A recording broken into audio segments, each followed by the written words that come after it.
So now that we have a general idea of how to use that draw loop, we're going to look at this in terms of creating motion by using something called a counter pattern. Now, a counter pattern is an algebraic pattern.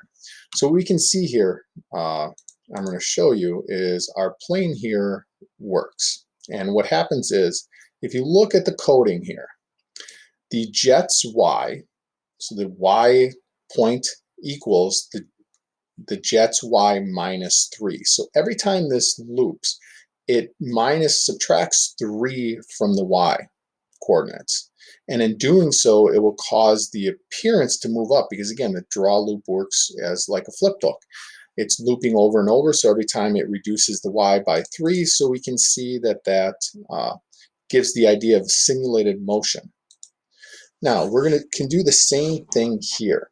So we have our plane, and we want to change the plane on the x-axis. And what happens is the plane's x equals the plane's current position, or x, plus, and we can go plus 3. So now you can see as both of mine will move. Now what happens if I change this to, let's say, 8 and this to 1? Because again, this works as a flip book. Every time we're running it, the plane now moves much slower or much faster, and the jet moves much slower. So that's our counter pattern, our algebraic pattern or algorithm to change the motion. So again, if we come back here and now we have a fly, we want to move it from left to right on this screen. So we're going to basically say that the fly's x position, take the y's current x, and we're going to subtract, let's say, 5 from it. So if we take a look now, we can see that we're moving negative on the x-axis, getting smaller, and as this loop runs, it appears that we're moving to the left.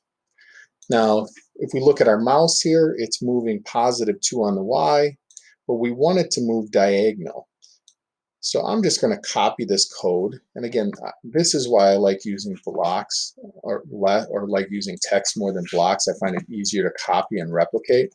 We're going to change the x or the y to an x. So now we're telling it to run. Every time we run this program, move it on the y by 2 and the x by 2. So what's happening is every time this loop runs, we're changing the x and y by 2, which gives it diagonal motion. And if we changed it, let's say 4 and 2, x4, y2, we just changed the angle of the motion. So again, you can think of it as like slope in math class. So if we come to bubble 8 in lesson 12, choose one of these to practice your motion, or more if you need it. And then the assessment bubble on this is 9. You have 3 fish. You need to match their motion versus what you see here.